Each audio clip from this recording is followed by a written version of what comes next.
রাজধানীর বিপণী বিতানগুলোতে জমে উঠতে শুরু করেছে ঈদের কেনাকাটা। এই বিষয়ে আমরা আরো খবর জানবো। ঢাকার বসুন্ধরা শপিং মল থেকে আমাদের সাথে সরাসরি যুক্ত হবেন সহকর্মী নামিরা আহমেদ। নামিরা, জানাবেন ঈদের কেনাকাটা আপনি কেমন দেখছেন, কি বলছেন ক্রেতা বিক্রেতারা? ধন্যবাদ আপনাকে। এই মুহূর্তে আমি আছি রাজধানীর বসুন্ধরা সিটি কমপ্লেক্সে এবং আমি যদি একটু চিত্রটা দেখানোর চেষ্টা করি আপনাদেরকে, যে এখানে কিন্তু সকাল থেকেই একেবারে জমজমাট একটা ব্যাপার দেখা গেছে।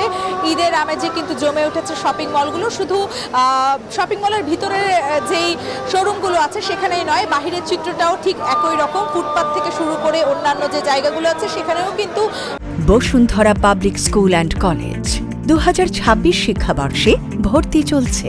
মানুষের উপচে পড়া ভিড় দেখা গেছে এবং ক্রেতাদের মধ্যে রয়েছে বরাবরের মতো এবারও মিশ্র প্রতিক্রিয়া। তারা বলছেন যে দামটা কিছুটা ঊর্ধ্বমুখী, কিছু মানুষ আবার বলছেন যে হাতের নাগালে আছে দাম, এবং বিক্রেতারা বলছেন এবার 10 রোজার পর থেকে আসলে বেচাকেনা শুরু হয়েছে, জমে উঠেছে আসলে 10 রোজার পর থেকে ঈদ বাজার।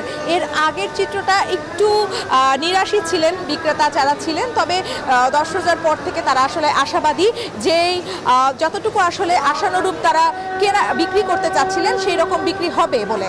তো এই ছিল ঈদ বেচাকেনা নিয়ে সর্বশেষ তথ্য। ফিরে যাব স্টুডিওতে। নামিরা, ধন্যবাদ আপনাকে। দর্শক, সহকর্মী নামিরা আছেন Dhaka Bashundhara city shopping complex এবং তিনি জানাচ্ছিলেন ঈদ বাজারের সবশেষ খবর।